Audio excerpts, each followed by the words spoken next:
कहूँगा। चलो देखते हैं इस क्वेश्चन को। यहाँ से यस तो बच्चों इसको और इसको अगर मैं बोलूँ तो कितना टाइम लगेगा पहले कोलिजन में, अगर ये t बराबर 0 पर स्टार्ट हो रहा है तो बता मैं कैसे बताऊंगा। मैं बताऊंगा ऐसे कि मान लीजिए ये जो है एक कट, इस ट्यूब को यहाँ से कट कर दीजिए, यहाँ से इस ट्यूब को कट कर दीजिए। जैसे ये पार्टिकल चलना शुरू करते हैं ना वैसे इस ट्यूब को कट कर दीजिए। कट कर दिया, इन पार्टिकल को ये दोनों एंड पर पहुँच जाएंगे, ठीक है। ठीक, ये वाला V2 से इधर जा रहा होगा और ये वाला V1 से जा रहा होगा, इमेजिन कर लीजिए। अच्छा, डिस्टेंस कितनी ट्रेवल करनी पड़ेगी, 2πr। तो बताइए कितना टाइम लगेगा, T0 की वैल्यू कितनी होगी। तो T0 की वैल्यू होगी 2πr upon V1 plus V2, ठीक है। अच्छा, मान लीजिए टकराने के बाद फिर ये वापस लौटते हैं V1 डैश और V2 डैश से, ठीक है। और हम अगली बार फिर से यहाँ पर काट देते हैं ट्यूब को इमेजिनरी तरीके से और फिर से ऐसे खोल देते हैं। अब हम कहेंगे एक भाई साहब V1 डैश से चल रहे हैं और एक भाई साहब V2 डैश से चल रहे हैं, ठीक है। तो टाइम कितना लगेगा, तो हम कहेंगे इस बार टाइम लगेगा बच्चा 2πr upon V1 dash plus V2 dash, इतना टाइम लगेगा, ठीक। लेकिन V1 डैश और V2 डैश को अगर आप ओरिजिनल डायग्राम में जाके देखेंगे तो V1 dash plus V2 dash is velocity of separation which is E times of velocity of approach. ये तो हम पढ़ ही चुके हैं लास्ट क्लास में, जो कि आप पढ़ के नहीं आए हैं नालायक को।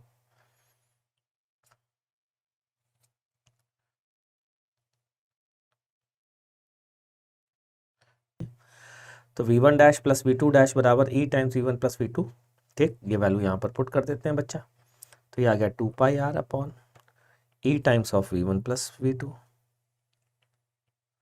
ठीक। ये क्या चीज़ है बच्चा, देखो जरा चेक करो, ये T0 है तो T0 अपॉन E आ गया। आर्यन राज ने आंसर जो दिया था वो एकदम सही निकला, टेन टेन सही जवाब है आर्यन राज आपका, बिल्कुल मज़ा आ गया है ना भाई। आर्यन बाबू ने बिल्कुल सही आंसर दिया भाई, ये जान लीजिए आप लोग।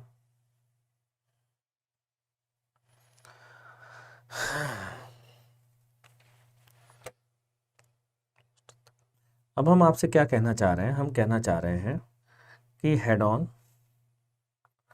In elastic collision, in elastic collision हम पढ़ने जा रहे हैं बच्चों। ये है m1 मास V1 वेलोसिटी से आ रहा है, ये है m2 मास जो V2 वेलोसिटी से जा रहा है। Obviously V1 is greater than V2 है, और यहाँ पर m1 है, यहाँ V1 डैश है, और ये टकराने के बाद V2 डैश से आ गया। कोई बुक मत सॉल्व करिए बेटा, इस समय बुक सॉल्व करने का समय नहीं है, ठीक। हमें V1 डैश और V2 डैश बता दी है in the terms of given data, that is M1 M2 V1 V2, ठीक है भाई। तो V1 डैश की वैल्यू, हमें दो इक्वेशन हमारे पास कौन कौन सी बच्चों, M1 V1 plus M2 V2 बराबर M1 V1 dash plus M2 V2 dash. ये हो गई कौन सी इक्वेशन, मोमेंटम कंजर्वेशन की इक्वेशन। और दो अननोन है तो दो इक्वेशन चाहिए बच्चा पार्टी, और दूसरी इक्वेशन तो हमें बचपन से पता है कि कौन सी साहब, कि अभी थोड़ी देर पहले पढ़िए नालायक को, V2 dash minus V1 dash upon V1 minus V2। इसी फॉर्म में पढ़ना बच्चों, बहुत काम में आएगी ये है दूसरी इक्वेशन। पहली इक्वेशन, दूसरी इक्वेशन, इन दोनों इक्वेशन को सॉल्व करेंगे और V1 डैश और V2 डैश की वैल्यू निकालेंगे। V1 डैश और V2 डैश की जो वैल्यू आती है बच्चा पार्टी, वो आपको याद करनी पड़ेगी, और वो है V1 dash equals to 1 plus EVC minus EV1 and V2 dash equals to 1 plus EVC minus EV2। क्या भाई, अभी तो बहुत मज़ा आने वाला है, एक मिनट रुक जाओ।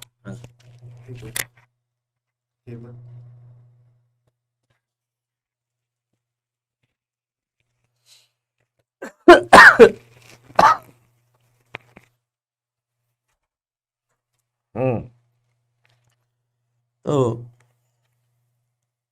ये रिमेंबर करने भाई, रट्टा मारने है ना, रट्टाफिकेशन जिसे कहते हैं। इसका प्रूफ दूंगा, चिंता मत करो, बिल्कुल भन्नाट प्रूफ, एकदम अंदर तक हिल जाओगे ऐसा प्रूफ देंगे हम तुमको, चिंता मत करो। लेकिन पहले इसको अप्लाई कर लेते हैं ना, तो क्वेश्चन वोश्चन सॉल्व कर लेते हैं। तो मान लीजिए ये है m, हाँ इसमें E बराबर 1 डालेंगे तो इलास्टिक वाली इक्वेशन आ जाएगी। इसका मतलब इलास्टिक वाली इक्वेशन को याद करने की जरूरत नहीं है, अगर इसको याद कर लिया तो ठीक है भाई। रोटेशनल मोशन का करा दीजिए, अंकित कुमार कुशवाहा कह रहे हैं, करवा देंगे भाई अंकित। अभी तो फिलहाल हम ज्योमेट्रिकल ऑप्टिक्स को ला रहे हैं वन शॉट, ठीक है। तो ये है m बच्चों, ये है 3m, ठीक है। और ये भाई साहब आ रहे हैं v0 वेलोसिटी से, और e की वैल्यू है 1/3। Find final velocities, find final velocities, that is velocities after the collision.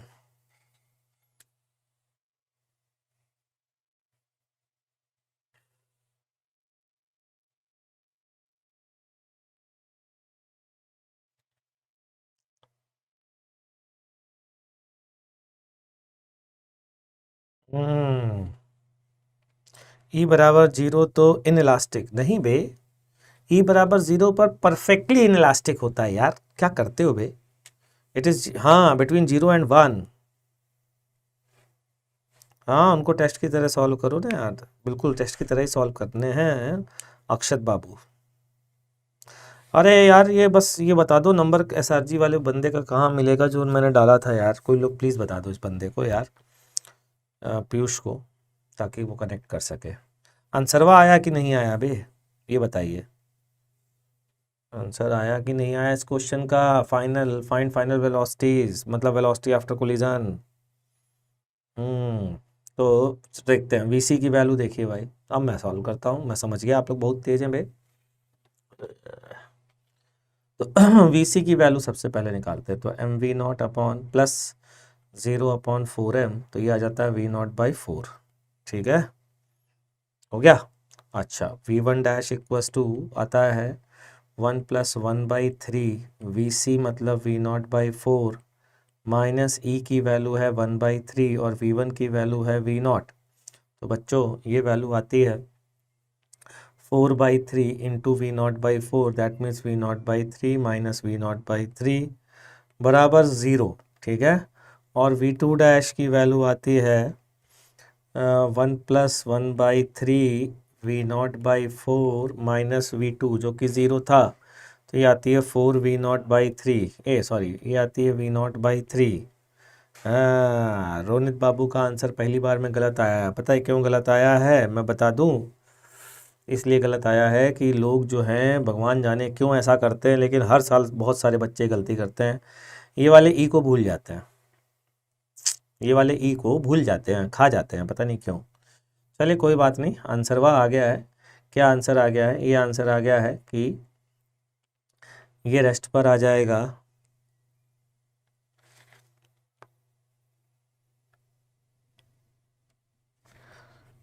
ये रेस्ट पर आ जाएगा, और ये 3m जो है ये v0/3 से चलना शुरू हो जाएगा।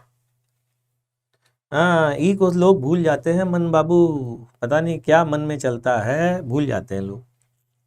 अच्छा चलिए अब आपको प्रूफ देने जा रहा हूँ, क्योंकि आप लोग के अंदर ये तो भावना आई होगी कि प्रूफ चाहिए यार, तो देखिए प्रूफ मस्त एकदम बढ़िया वाला। ये m1 ये v1 से जा रहा है, ये m2 और ये v2 से जा रहा है, ठीक है बच्चा, ओके। तो v1 is greater than v2, ये कंडीशन है। तो vc की वैल्यू क्या होगी, कि vc की वैल्यू होगी m1 v1 plus m2 v2 upon m1 plus m2, ये आ गई vc की वैल्यू। vc इस साइड ही आएगा, क्योंकि दोनों की वेलोसिटी अगर इस साइड है, पॉजिटिव साइड है, तो vc भी पॉजिटिव साइड आएगा, ठीक है। ये सारी बातें ग्राउंड फ्रेम में हो रही थी। अब मैंने क्या किया बच्चा, मैंने सेंटर ऑफ मास के फ्रेम में गया, इन COM फ्रेम। COM फ्रेम में जाके मैं क्या देखता हूँ कि m1 और m2 में m1 जाने लगा v1 माइनस vc से, क्योंकि भैया यही पड़ा रिलेटिव वेलोसिटी में, ठीक है। और m2 इस साइड जाएगा V2 माइनस VC से, या ये भी तो कह सकते हैं कि इस साइड आएगा, चूँकि कोलिजन होना तय है, VC माइनस V2 से आएगा ना बच्चों। और मान लेते हैं, झंडा गाड़ देते हैं कि यहाँ पर कोलाइड करेंगे। अच्छा, कोलाइड करने के बाद क्या हम ये बात कर चुके हैं कि मोमेंटम हमेशा सेंटर ऑफ मास के फ्रेम में, मोमेंटम का टू पार्टिकल सिस्टम में मोमेंटम का मैग्नीट्यूड सेम होता है, डायरेक्शन अपोजिट होता है। क्यों? क्योंकि सेंटर ऑफ मास के फ्रेम में, पहली बात तो मोमेंटम mvc के बराबर होता है, और सेंटर ऑफ मास के फ्रेम में लिखेंगे तो सेंटर ऑफ मास की वेलोसिटी सेंटर ऑफ मास के फ्रेम में 0 आ जाएगी, तो सिस्टम का मोमेंटम 0 आ जाएगा। किसके फ्रेम में? सेंटर ऑफ मास के फ्रेम में। तो ये बड़ा स्टेटमेंट है। क्या बड़ा स्टेटमेंट है? कि कितने भी पार्टिकल का सिस्टम हो, सेंटर ऑफ मास के फ्रेम में टोटल मोमेंटम 0 होगा। ये जनरल स्टेटमेंट है, ठीक है। अब अगर टू पार्टिकल सिस्टम है तो हम कहेंगे टू पार्टिकल सिस्टम है तो भाई दो ही तो पार्टिकल हैं, तो P1 प्लस P2 बराबर 0 होगा। इससे बात आती है P1 बराबर माइनस P2, यानी कि दोनों के मोमेंटम का मैग्नीट्यूड बराबर होगा और डायरेक्शन में अपोजिट होगा। क्लियर है जी? समझ में आ गई बात? ठीक है। अब जरा ध्यान से देखो, ये V1 माइनस VC से आ रहा है और ये VC माइनस V2 से आ रहा है, ये V1 माइनस VC से आ रहा है और ये V2 माइनस VC से आ रहा है। टकराए, अगर लौटे तो दोनों का मोमेंटम का मैग्नीट्यूड आपस में सेम होना चाहिए, ठीक है। तो अगर इसका घटा तो इसका भी घटेगा, इसका बढ़ा तो इसका भी बढ़ेगा, इसका सेम रहा तो इसका भी सेम रहेगा। सहमत हो भाई? क्योंकि मोमेंटम का मैग्नीट्यूड तो सेम होना चाहिए। अच्छा, बढ़ सकता नहीं है क्योंकि इनइलास्टिक कोलिजन है। मोमेंटम इसका बढ़ा इसका भी बढ़ा तो एनर्जी बढ़ गई, जो पॉसिबल नहीं है। अच्छा, फिर दूसरी बात बताता हूँ, ये लौटा, दोनों का बराबर रहना भी पॉसिबल नहीं है। अगर दोनों का मोमेंटम जिस मोमेंटम से आ रहा था उसी मोमेंटम से ये लौटा तो उसी मोमेंटम से ये लौटेगा, तो काइनेटिक एनर्जी का लॉस हुआ ही नहीं। जबकि हम मान रहे हैं कि E जो है वो नॉन इक्वल टू 1 है, क्योंकि इनइलास्टिक कोलिजन मान रहे हैं।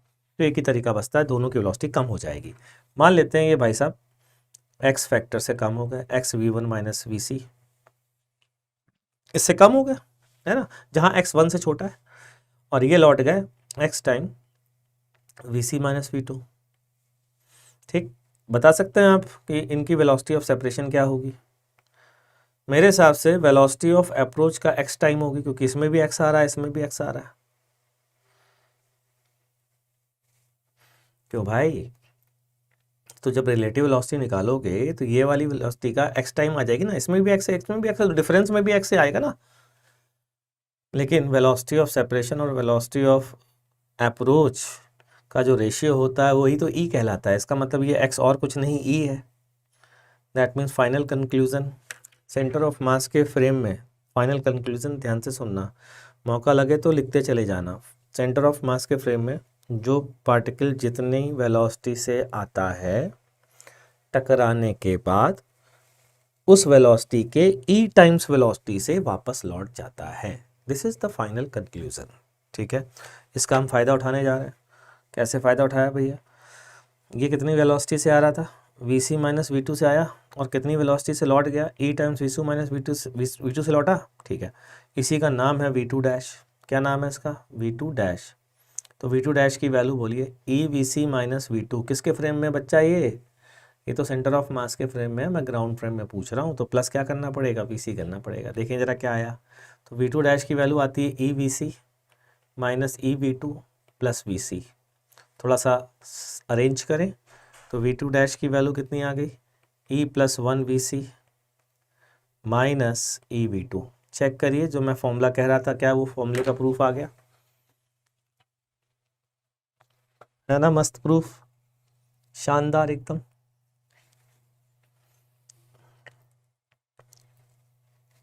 और इसी तरीके से V1 डैश भी आप निकाल सकते हैं, घर पे बैठ के निकाल लीजिएगा। V1 डैश का क्या आएगा? 1 प्लस EVC, जो आप गलती कर रहे थे, EV1 ये आएगा। E को मत भूलिएगा, E लोग भूल जाते हैं हमेशा।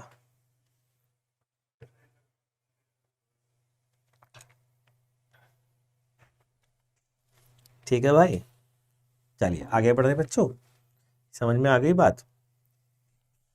चलिए साहब आगे बढ़ते हैं। यहाँ पर हमने इलास्टिक कोलिजन में कुछ स्पेशल केस लिए थे, आज हम कुछ और इलास्टिक क्वेश्चन भी ले रहे हैं। मतलब स्पेशल केस लेंगे, तो स्पेशल केस लिए जाए। चलिए लेते हैं। तो यहाँ पर स्पेशल केस भी लेते हैं। तो स्पेशल केस है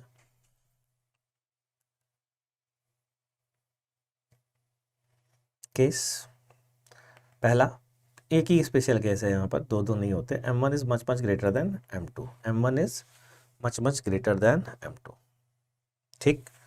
VC जब ऐसा होगा, तो ये बात मैं पहले भी बता चुका हूँ कि VC जो है वो लगभग V1 के बराबर ही होगा। और ये बात आपको ही पता होनी चाहिए, ये बात आपको भी पता होनी चाहिए कि सेंटर ऑफ मास हमेशा ज़्यादा मास से कम डिस्टेंस पे होता है। जितना ज़्यादा मास होता है, सेंटर ऑफ मास की डिस्टेंस उतनी ही कम होती है। अच्छा, इस बात को पता है, आप ऐसे भी देख सकते हैं कि सेंटर ऑफ मास की वेलोसिटी, ये वाला एक्सप्रेशन ऐसे भी देख सकते हैं, M1V1 plus M2V2 upon M1 plus M2 है। ठीक है। अच्छा, अब एक काम करें, M1 से डिवाइड करते पूरी इक्वेशन को, तो क्या आएगा बच्चों? ये आ जाएगा V1 plus M2 by M1 V2 upon 1 plus M2 by M1। अब M2 बाई M1 देखे जरा, यहाँ से टर्निंग टूवर्ड्स क्या आ जाएगा? 0 आ जाएगा। तो VC is approximately equal to V1। ठीक है बच्चा पार्टी, समझ में आ गई बात? चलिए, तो स्पेशल केस में VC बराबर V1। ठीक, इतना तो क्लियर। तो V1 डैश की वैल्यू हम क्या लिखेंगे? 1 प्लस EVC माइनस EV1। चलिए sir, 1 plus EV1 minus EV1 बराबर V1 आ गया। ये तो वही वाली बात हो गई, जो बहुत भारी होगा, ट्रक की तरह चल रहा होगा ढैं करके, उस पर एक बॉल मारोगे, एक पार्टिकल मारोगे, एक मच्छर के बराबर किसी चीज़ को हिट करोगे, तो उसकी वेलोसिटी फर्क तो नहीं पड़ेगा। तो V1 डैश लगभग V1 के बराबर ही आएगा। V2 डैश की बात करते हैं भाई, 1 प्लस EVC मतलब V1 माइनस EV2 हो जाएगा बच्चा। ठीक है ना? 1 प्लस EV1, तो मतलब V2 डैश जो दूसरा पार्टिकल होगा, उसकी वेलोसिटी फाइनल ये हो जाएगी। ठीक है ना? तो इस तरीके के क्वेश्चंस पूछे जाते हैं। कैसे पूछे जाते हैं बताता हूँ। आपसे पूछा जाता है कि एक TT रैकेट है। TT रैकेट मतलब टेबल टेनिस का रैकेट भाई। ठीक है, और आप उसे पकड़ करके ऐसे ऐसे ऐसे टुक टुक टुक टुक करते रहते हैं ना, अपन लोग बॉल उछालते हैं। ठीक। तो कोफिशिएंट ऑफ रेस्टिट्यूशन जो है वो मान लीजिए 1/3 है। अब आपसे पूछा जा रहा है कि अगर एक बॉल h हाइट से गिरती है, तो हर बार वो h हाइट तक जाए, टकराने के बाद कितनी हाइट तक जाए? सेम हाइट तक जाए, सेम हाइट तक, h हाइट तक ही जाए। उसके लिए आपको अपने रैकेट को कितनी वेलोसिटी से हिट करना होगा? अपन रैकेट को यूं पकड़ के बॉल उछालते तो ऐसे ऐसे हिट भी तो करते थोड़ा सा, तो आपके रैकेट की वेलोसिटी क्या होगी? ये क्वेश्चन आपसे पूछा जा रहा है। चलिए बताइए, पहले आप ट्राई करिए, फिर मैं करता हूँ ट्राई।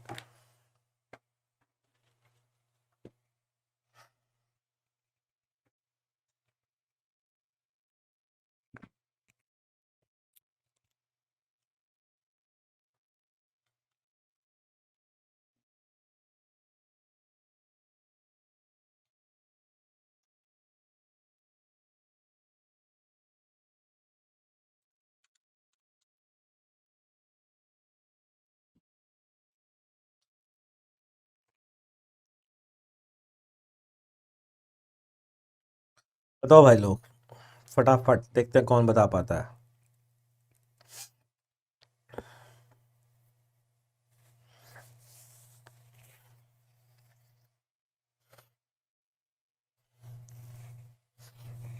अच्छा चलो, h बराबर 5 मीटर भी ले लो, थोड़ा और आसान कर देता हूँ। h बराबर 5 मीटर ले लो।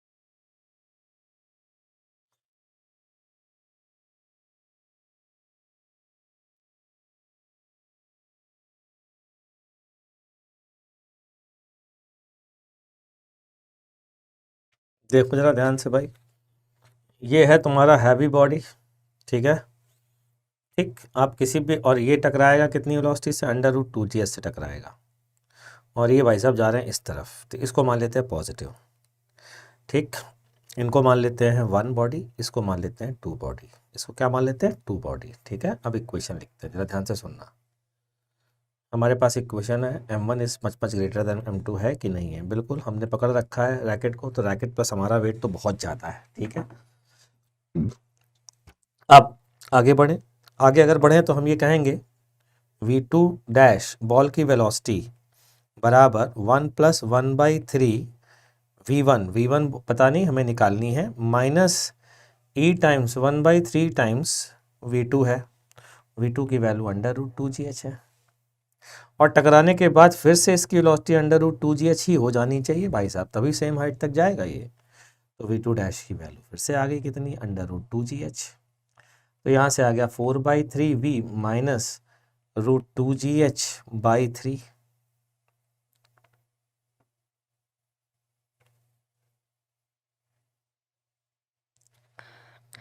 आपके शिष्य ने निकाल दिया, अरे वाह, ये तो बहुत अच्छी बात है।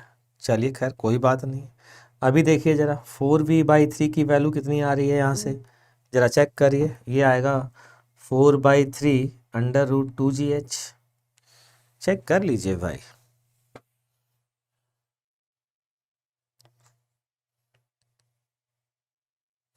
तो ये कितना आया, ये और ये कैंसिल हो गया, तो v बराबर √2gh। अच्छा, v बराबर √2gh में वैल्यू डालो, √2 × 10 × h की वैल्यू कितनी, 5, कितना आ रहा है बच्चों, 10 मीटर पर सेकेंड आ रहा है कि नहीं आ रहा, तो 10 मीटर पर सेकेंड से खट खट खट खट हिट करोगे तो ये वाली चीज वापस से सेम हाइट तक जाएगी, ठीक है भाई लोग, क्लियर है, बहुत बढ़िया भाई, बहुत बढ़िया। चलिए हम आगे बढ़ते हैं, आगे की कहानी समझते हैं। कोई अगर ये समझ में नहीं आया हो तो मुझे बताइए, मैं आपको फिर से बताता हूँ। इसमें e की वैल्यू कुछ भी हो आंसर सेम ही आएगा, ऐसा बच्चे ने कहा, क्यों भाई, आर्यन कह रहा है इसमें e की वैल्यू कुछ भी हो आंसर सेम आएगा, क्या भाई सही कह रहा है क्या आर्यन, जरा बताइए तो सही, बोलिए बोलिए बाकी लोग बोलिए, e की वैल्यू कुछ भी हो, ये कह रहा है कि आंसर सेम आएगा। हम्म,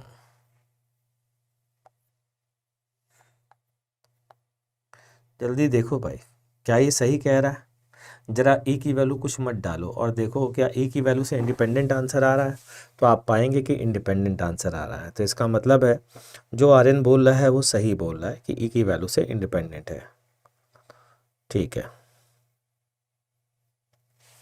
ठीक। चलिए साहब, चलिए साहब आगे बढ़ते हैं। अब जो है इसी का एक और एग्जाम्पल लेते हैं, मान लीजिए इसको एक और तरीके से समझाते हैं, एक आपको एक और तरीके से समझाते हैं, ध्यान से सुनिएगा। ये कितनी वेलोसिटी से आ रहा है बच्चों, ये पार्टिकल जब ये टकराने वाला है तो कितनी वेलोसिटी से टकराएगा, √2g से टकराएगा। अच्छा, आप इसको v वेलोसिटी से ले जा रहे हैं और ये पार्टिकल √2g से टकरा रहा है, ठीक है। In the frame of m1 के फ्रेम में जाइए, तो क्या दिखेगा आपको, ये v + √2g से जाता हुआ दिखेगा, ये पार्टिकल भाई जिसके फ्रेम में जाते हैं उसकी वेलोसिटी को उल्टा करके जोड़ देते हैं, तो पार्टिकल की वेलोसिटी √2gh + v हो जाएगी, नीचे की ओर हो जाएगी नहीं, और ये भाई साहब रेस्ट पे आ जाएंगे, ठीक। अब इसके फ्रेम में ये लौटेगा कितनी वेलोसिटी से, e times of v + √2gh, इतनी वेलोसिटी से ही लौटेगा, देख लीजिए। लेकिन ये किसके फ्रेम में, इन m1 फ्रेम, और m1 की खुद की वेलोसिटी कितनी है, v, अरे है ना यार, v है ना, तो जोड़ दीजिए तो आपको v2 डैश मिल जाएगी, v2 डैश की वैल्यू कितनी आ जाएगी बोलिए, v + e times v + √2gh, लेकिन ये होनी कितनी चाहिए ताकि सेम हाइट तक पार्टिकल जाए, √2gh के बराबर, तो देखिए क्या हमारा आंसर सेम आ रहा है क्या, चेक कर लीजिए, ऐसी कोई जल्दीबाजी वाली बात नहीं है। हो सकता है कि हमारा आंसर, हमने कुछ गलती करी है क्या पिछली बार, ओहो हमने गलती की है भाई, गलती की है। अरे भाई साहब मैं लगातार गलती करता आ रहा हूँ नालायकों, लगातार गलती करता आ रहा हूँ, जल्दी देखो क्या गलती की है फटाफट। जहर गलती की है मैंने बहुत ज़्यादा, तभी ई से इंडिपेंडेंट आ रहा है। वही मैं सोचूं ई से इंडिपेंडेंट आना नहीं चाहिए लेकिन आ रहा है। जल्दी से गलती पता करो। यस सर, अमन पटेल बोला यस सर मेरा आंसर सही आया था, तो पहले बोलना चाहिए था। तेरा क्या आंसर आया था, जल्दी गलती ढूंढो, मेरे को मिल गई, मेरे को मिल गई। हम्म बहुत, दो दो गलतियां हैं, दो दो, मतलब ठीक है एक अनजाने में सही हो गई है लेकिन दूसरी तो पक्का गलती है।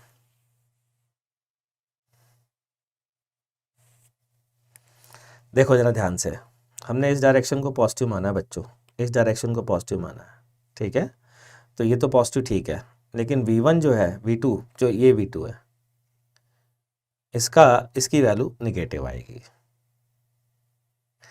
ठीक, इसका मतलब जब ये, क्योंकि नीचे की ओर आ रहा है ना अंडर रूट 2GH वेलोसिटी से, तो इसकी वैल्यू निगेटिव आएगी, तो यहाँ पर क्या आ जाएगा बच्चों प्लस, तो इस जगह कर देते हैं प्लस, ये भी कर देते हैं प्लस, तो ये वैल्यू कितनी आ जाएगी बच्चों, जल्दी बोलो, अब निकाल लेते हैं। ये वैल्यू आती है √2GH इंटू 2/3 बराबर 4V/3, ठीक है, तो यहाँ से V की वैल्यू कितनी आ जाती है √2GH/2, 5 मीटर पर सेकेंड, तो ये 5 मीटर पर सेकेंड आ रहा है भाई, ठीक है। और अगर हम इसको यहाँ पर देखें तो यहाँ से मुझे पता चली थी गलती, इस इक्वेशन को सॉल्व करो, देखो सही आंसर आएगा बच्चों, है ना, E times EV plus E √2GH बराबर √2GH, ठीक है। या एक काम करते हैं, हमें V निकालना है ना बच्चों, तो V निकालने के लिए करने की जरूरत ही नहीं है, V की वैल्यू आ जाएगी √2GH माइनस, ओहो नहीं नहीं नहीं नहीं, V यहाँ से कॉमन ले लेते हैं, ये आएगा V1 प्लस E, ठीक है, और इधर जाएगा √2GH 1 माइनस E, ओ तेरी तो वेलोसिटी आ रही है जो बच्चा कह रहा था 1 minus E upon 1 plus E of √2GH। अब आप वैल्यू डायरेक्ट डालिए E की और आंसर पा सकते हैं, जो कि मन पटेल का आंसर आ रहा था, ठीक है भाई। तो इस मेथड में क्या है, यहाँ से पार्टिकल गिरा √2GH वेलोसिटी, ये जा रहा था V से, मैं इसके फ्रेम में गया, मैं इसके फ्रेम में जाऊँगा तो इसकी वेलोसिटी का उल्टा करके जोड़ूंगा, तो इसकी वेलोसिटी का उल्टा करके जोड़ेंगे तो √2GH और ये दोनों सेम डायरेक्शन में हो गए, तो इसके फ्रेम में ये V प्लस √2GH से आ रहा है, ये बहुत हैवी है, इसकी वेलोसिटी तो चेंज होनी नहीं है, तो ये V से ऊपर चलता रहेगा, क्लियर। अच्छा, जब ये V से ऊपर चलता रहेगा बच्चों, उस दौरान इसके फ्रेम में है, हम ध्यान रखिएगा, तो जो वेलोसिटी ऑफ सेपरेशन और वेलोसिटी ऑफ अप्रोच का रेशियो E होता है, तो अगर V प्लस √2GH से पार्टिकल आ रहा है तो E times V plus √2GH से पार्टिकल वापस जाएगा इसके फ्रेम में। लेकिन इसके फ्रेम में, तो जब हम किसी फ्रेम से नीचे उतरते हैं तो क्या करते हैं, उसकी velocity as it is add कर देते हैं, तो V को इसमें ऐड कर दीजिए, V को इसमें ऐड करने के बाद पार्टिकल की वेलोसिटी लौटने वाली आ जाएगी। अब बताइए पार्टिकल की लौटने वाली वेलोसिटी कितनी हो ताकि पार्टिकल सेम हाइट तक जाए, तो वापस से √2GH ही लिखना पड़ेगा ना भाई, तो वो लिख दिया, ये प्लस बराबर ये। ठीक भाई, चलें हम आगे बढ़ें बच्चों, चलिए बढ़िया बात है, बोर्ड के एग्ज़ाम्स चल रहे हैं बच्चों के, इसलिए बच्चे क्लास में नहीं आ पा रहे हैं, चलिए मैं भी कोशिश करूँगा कि इस दौरान थोड़ी ऑफ कर दूँ क्लास, सोच रहा हूँ, हाँ मार्च में करीब ऑफ कर दूँ, 20 मार्च या 22 मार्च, कब तक एग्ज़ाम बच्चों 10th के, ज़रा बताना सही, 10th के एग्ज़ाम कब तक हैं, चलो बताओ 10th के एग्ज़ाम, थोड़ा सा क्योंकि मज़ा नहीं आ रहा है ऐसे बच्चे 10th के एग्ज़ाम कब तक है? हाँ भाई, रैंडम जजमेंट आप क्या चाहते हैं? तुम्हारा एसएसटी का एग्ज़ाम है तो हम करें क्या बे? 29 मार्च फॉर आईसीएसई, ओके। 28 मार्च को एंड हो रहा है, ठीक है। तो मैं 3 अप्रैल तक की छुट्टी कर देता हूँ, क्योंकि 3 अप्रैल तक तो मैं भी छुट्टी पे हूँ, है ना। ये कर देता हूँ ताकि सबके बोर्ड के एग्ज़ाम, 9th वालों के एग्ज़ाम, ये सब ख़त्म हो जाए, लेकिन उसके बाद फिर नहीं करूँगा। ठीक बच्चों, ऐसा कर लेते हैं हम लोग। चलिए इसको कंप्लीट करते हैं फिलहाल तो। एक क्वेश्चन है, इस क्वेश्चन में आपको दे रहा हूँ, उस क्वेश्चन को ट्राई करिए। ये एक सरफेस, इस सरफेस में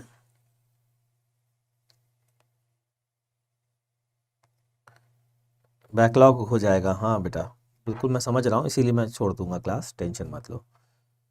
ये एच हाइट से छोड़ा, ठीक है। अच्छा, particle is release from rest, particle यहीं तक पढ़ाऊंगा और यहीं के बाद छोड़ दूंगा। पार्टिकल इज रिलीज्ड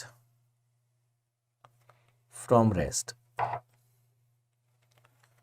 ठीक है। फाइंड द टोटल डिस्टेंस, इसी क्वेश्चन से शुरू करूंगा, ज़्यादा अच्छा रहेगा। Distance travelled by, sir Anna sir, AG sir भी पढ़ाएंगे क्या ऑफलाइन में? हाँ अभी तो फिलहाल मुझे तो यही पता है यार, बाकी का आगे का भगवान जाने। Find the total distance travelled by the ball till last collision, आखिरी कोलिजन तक कितना डिस्टेंस ट्रेवल करेगा। कोफिशिएंट ऑफ रेस्टिट्यूशन ई दिया है, ऐसे टकराया, फिर टक टक टक टक टक टक टक टक टक टक टक टक, लास्ट डिस्टेंस तक पूछा जा रहा है आपसे, ठीक है बच्चों। तो ये आपको बताना है, ठीक। चलिए साहब, आप भी यही पर छोड़ देंगे, मतलब रोटेशनल नहीं करोगे? रोटेशनल कराऊंगा ना बेटा, बिल्कुल कराऊंगा, अभी नहीं कराऊंगा मैं, रोटेशनल बाद में कराऊंगा, ठीक है ना। हाँ बेटा, एडीमी, एजी सर, एम सर, एक है नितिन जैन सर, सेठिया सर, इन सब बहुत सीनियर थे ये लोग मेरे से। हाँ बेटा बिल्कुल है, बिल्कुल सीनियर है। जीपी बन जाएगी मन पटेल। ठीक बच्चा पार्टी, अब जो है ना मैं यही क्लास एंड कर रहा हूँ और इसी के बाद से क्लास स्टार्ट करूँगा। मैसेज वगैरह मैं एक यूट्यूब पे डाल दूँगा, ठीक है, कि मैं कब से क्लास स्टार्ट कर रहा हूँ, ठीक है। चलो जी, टाटा एंड बाय बाय।